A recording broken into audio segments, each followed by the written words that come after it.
నేను ఇంట్లో ఒంటరిగా ఉన్నాను. అకస్మాత్తుగా నిశ్శబ్దం పెరిగిపోతుంది. చుట్టూ ఏదో కదులుతున్నట్టు అనిపిస్తుంది.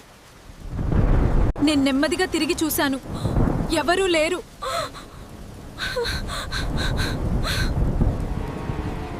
నా గుండె వేగంగా కొట్టుకుంటోంది. అప్పుడే నా చెవికి దగ్గరగా ఒక నెమ్మదైన శబ్దం వినిపించింది. నువ్వు ఒంటరిగా లేవు అన్నా. నేను ఒక్కసారిగా వెనక్కి తిరిగాను. అక్కడెవరూ లేరు. కానీ మళ్ళీ గోడపై చూశాను. అప్పుడు ఆ నీడ నాకు దగ్గరగా వస్తోంది. నేను కదలలేక నిలబడ్డాను. అది నెమ్మదిగా నా దగ్గరికి వచ్చి నా చెవిలో చెప్పింది, నీకిది చివరి రోజు అని చెప్పింది. ఆ మాట విన్న వెంటనే నా శ్వాస ఆగిపోయినట్టయింది. గోడపై ఉన్న ఆ నీడ నెమ్మదిగా నేల మీదకి జారింది. అది కేవలం నీడ కాదు, నాకే సరిగ్గా కనిపించేలా ఒక ఆకారం తయారవుతోంది. నేను వెనక్కి అడుగు వేశాను. అప్పుడే నా కాలు ఎవరో పట్టుకున్నట్టయింది. కిందకి చూసా, ఖాళీగా ఉంది. కానీ పట్టుకున్న ఫీలింగ్ మాత్రం ఇంకా ఉంది. నేను అరవాలనుకున్నా, గొంతు నుంచి శబ్దం రాలేదు.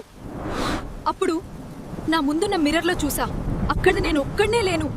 నా వెనకాల నిలబడి ఉన్నది అదే ఆ నీడ. కానీ ఇప్పుడు అది నవ్వుతోంది. నవ్వు. ఇది నిజం కాదు, ఇది నిజం కాదు. అయ్యో, ఏం జరుగుతోంది? అప్పుడే నా ఫోన్ స్క్రీన్ అకస్మాత్తుగా వెలిగింది. ఒక నోటిఫికేషన్, అన్నోన్ నంబర్ నుంచి మెసేజ్. నేను కంగారుగా ఓపెన్ చేశాను. నా ఫోన్ చూశాను.